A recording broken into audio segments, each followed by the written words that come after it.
Hello guys! How are you doing today?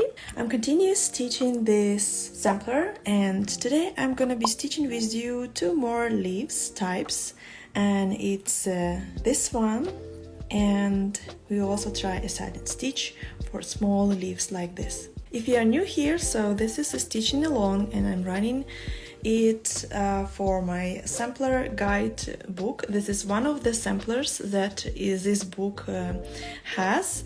I have different kind of samplers for different kind of stitches, and you can start from simple stitches like outline stitches and move to the more complicated stitches and learn more stitches for hand embroidery. And as a result you will get a soft book with the real samplers of these different kind of stitches that you can use for your future projects. If you want to get this sampler, you can join my stitching club on Patreon, all the links in the video description below. Let's start stitching this leaf. For this leaf I chose this thread color. This is a variated threads, and it starts from the light color and it goes to the darker shade. I usually start stitching from the top. I saw people sometimes start stitching the leaf from the bottom, and I feel it's not comfortable to follow the stitches directions if I start from the bottom, so I recommend it to start it from the top. And before I start, I like also to mark the stitches direction with my heating erasable gel pen like this.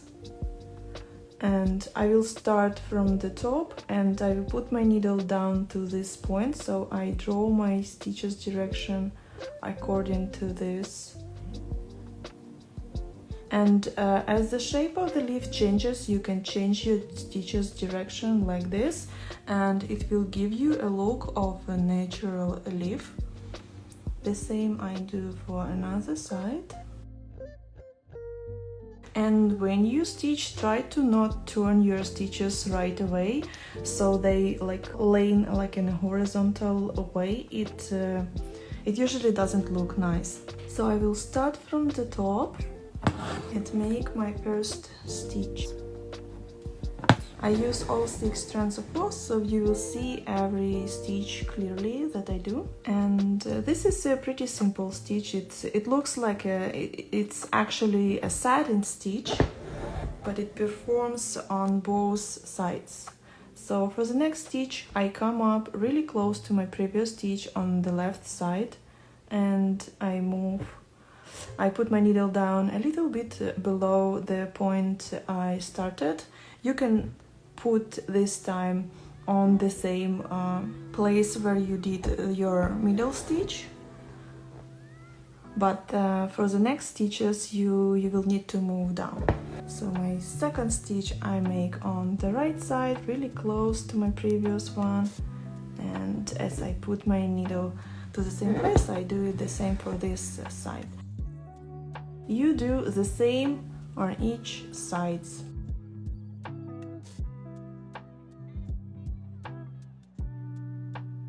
I come up on the left, close to the previous stitch, and I move down a little bit, just 1 millimeter. So each side of this leaf it's like a mirror. You mirror all the stitches from the left to the right side.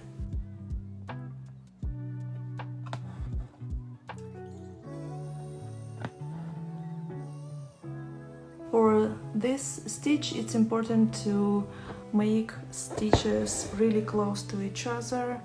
Like, you can lay your thread down this way to see if you do it properly and where to put your needle.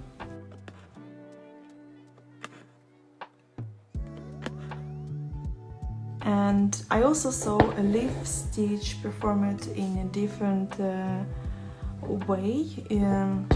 You can feel only one side only, just feeling this side only, and then you go back to this side and start feeling this side on this. So you can feel each side separately, or you can feel it the way that I do right now.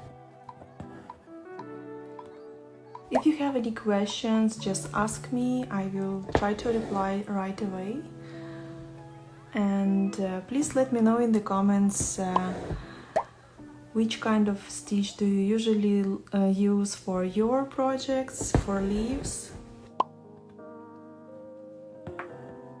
I like to use varied threads because the color is changing and it gives me the look of a real leaf.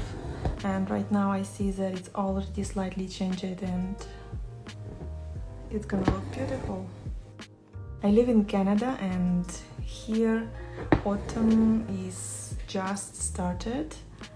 In the beginning of September I already see some changes in the colors and a lot of mushrooms.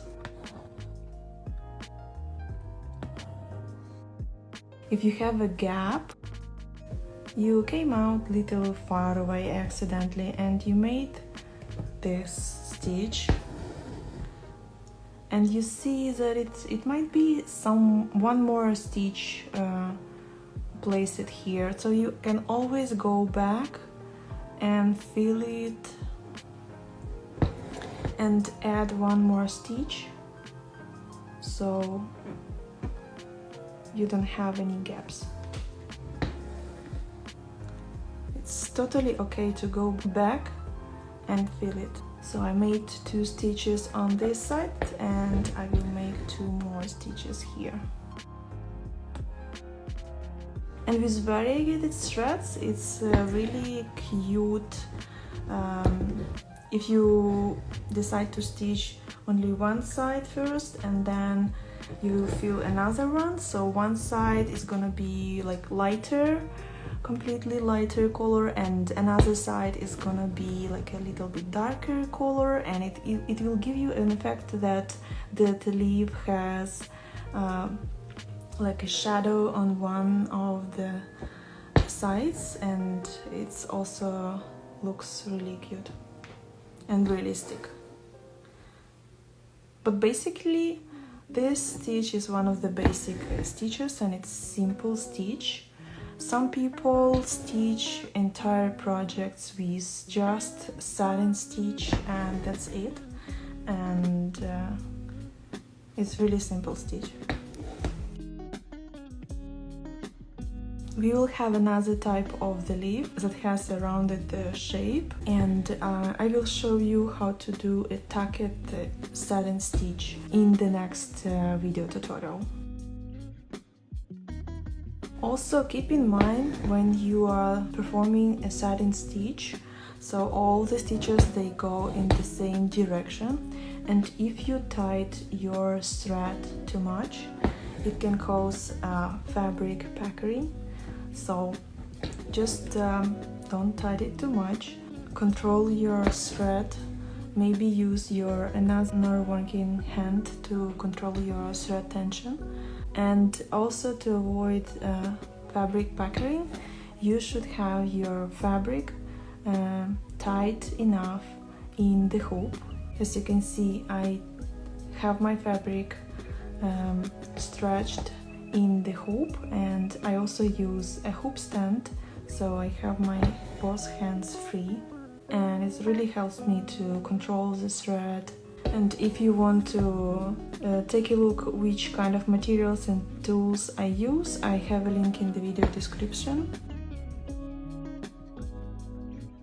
So this is the leaf stitch. When I was a beginner, I wasn't able to feel that middle part, so I had some gaps here, and my middle part could be not even, like it could be like this, you know.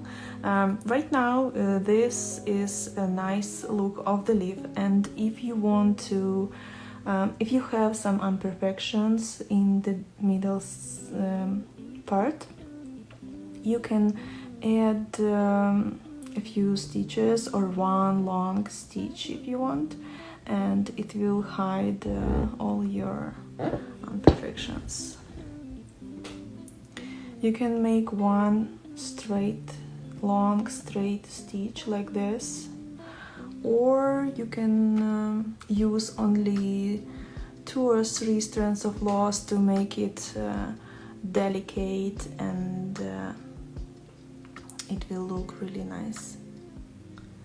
This is a pretty big leaf, and I don't like to make such long stitches, because when you unhook your embroidery and maybe you will try to wash it, right, your long stitches can lose the tension and it will look a little bit distorted.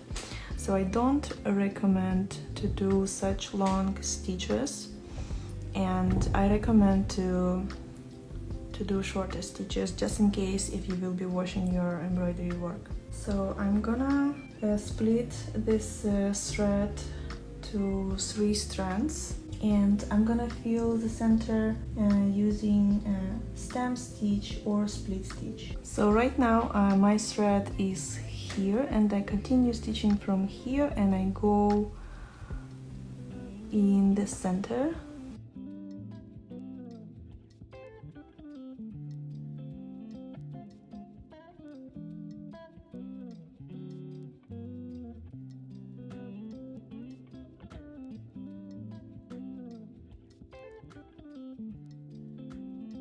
And we created a nice central vein for the leaf. Let's move to the satin stitch. One direction, you can fill it this entire leaf completely without splitting it to 2 parts.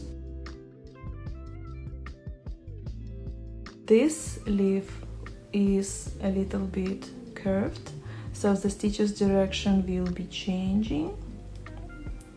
See, right here it's a horizontal, then it's changed and it becomes vertical. And I will use only 3 strands of floss.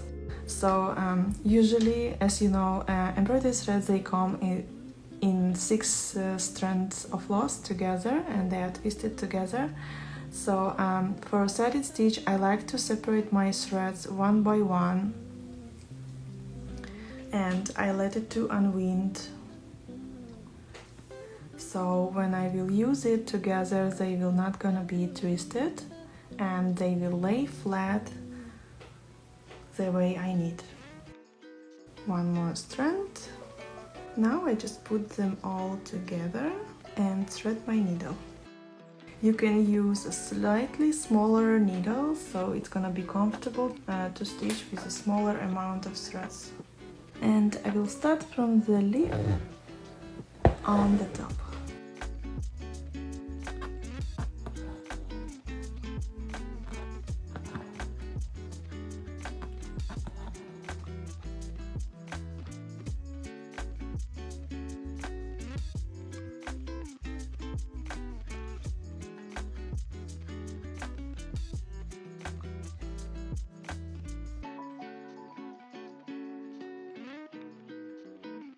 The next leaf is gonna be all about that. I will show you how to outline the object, so you will be able to create a really sharp edges. And it's gonna be in my next video tutorial.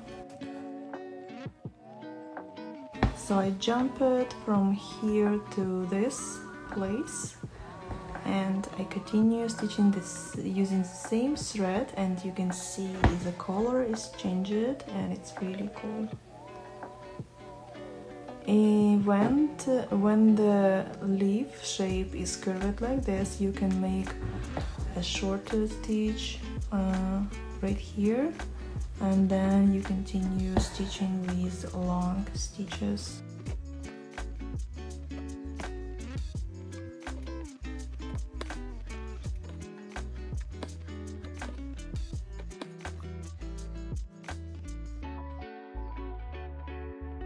Okay, and we now moving to the next leaf. I don't like to jump so far away, so I will jump using a short stitch like here. I know that this area will be filled with a satin stitch later, so I just jump here. You can jump 2 times, so you don't create a long stitch on the back side.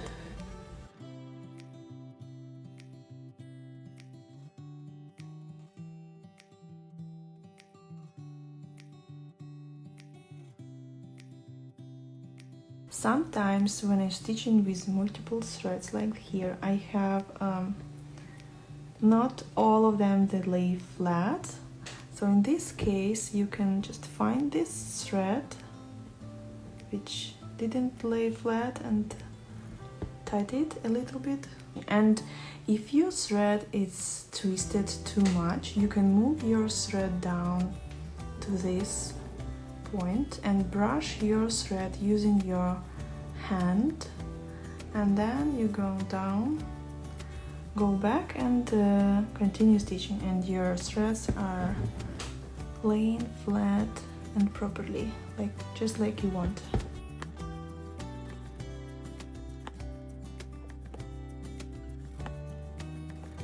And right here we have a stem, so let's continue stitching using the same thread. It has an orange color right now, and let's stitch it using stem stitch.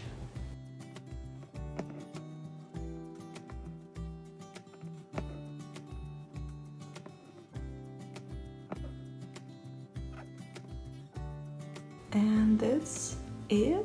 You can continue doing the stem stitch to this point. I see that I can make a nice shadow on the left of this leaf. Let's try it. I'm not sure that it's gonna look right, but so you can add some outline for your leaves if you want. I like to do it using only one strand of floss, in case if your leaves they don't look perfect, so they have some imperfections, so you can add some outline using only one strand of floss and split stitch, and it will add some contrast. I usually use some darker shade of floss like this, like orange, and you can go with orange and outline all the leaves that you made. And you may like it, or you may not like it. If you don't like it, just leave it as it is, and it already looks nice as to me. So let's finish it like it is. Let's see how the entire pattern looks like right now. This sampler is really cute and really like how it looks. I can't wait to start stitching all the borders. I'm not sure which colors I will use. I probably will use some varied threads, and maybe I will change them. One leaf is gonna be orange, one leaf is gonna be green, and so on. Probably I will do them differently, so I don't know, I will be experimenting on weekends, and I will be stitching the border, and you will see the result. Yeah, that's it. If you want to get this pattern right now, it's available on my Patreon page. This is like a little online school that I share everything that I create right away on Patreon first, and then later those PDF patterns appear on my Etsy shop. So if you don't want to wait, you can join on Patreon right now. And on Patreon actually you will get access to all the samplers. I have 12 samplers right now, and you will get access to all of them right away. The first sampler was outline stitches, and this is how it looks. You can get this sampler for free on my website. Just check the link in my profile, and check the link in the YouTube channel description and in the video description. You will find the link to this sampler. You can get it for free. The next page was blanket stitch, this is how it looks like. For all of them I already have video tutorials on my YouTube channel. And we also have this Lazy Daisy sampler. Just look at this, this is so cute. This is one of my favorites. And the next was French nuts, and here we were playing with watercolors and combination with embroidery, and you can see how many objects you can stitch with French knots. And I have a really great video tutorial explaining different mistakes that you can make when you are trying to do French knots. So if you are struggling with this kind of stitch, you can watch this video tutorial, try my sampler, and you will master it. And then we had different lettering styles. I have actually two samplers for lettering. So this is the first one and this is the next one. This one is for simple stitches like backstitch, whipped backstitch, split stem stitch and chain stitch, and the next sampler page is for more complicated ways. But all of them are so cute and you can use all of them for lettering. And we also had a chain stitch sampler.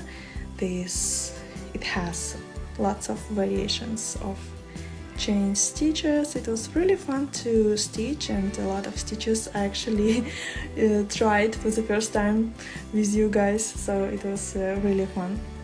So if you want to get all of those samplers, you can join my Patreon, or you can find them on my Etsy shop separately. And yeah, here are 3 videos that you may like. And don't forget to subscribe and leave your comments. Let me know what you learned from my video tutorial, and it will be really nice to know for me. See you next time. Bye!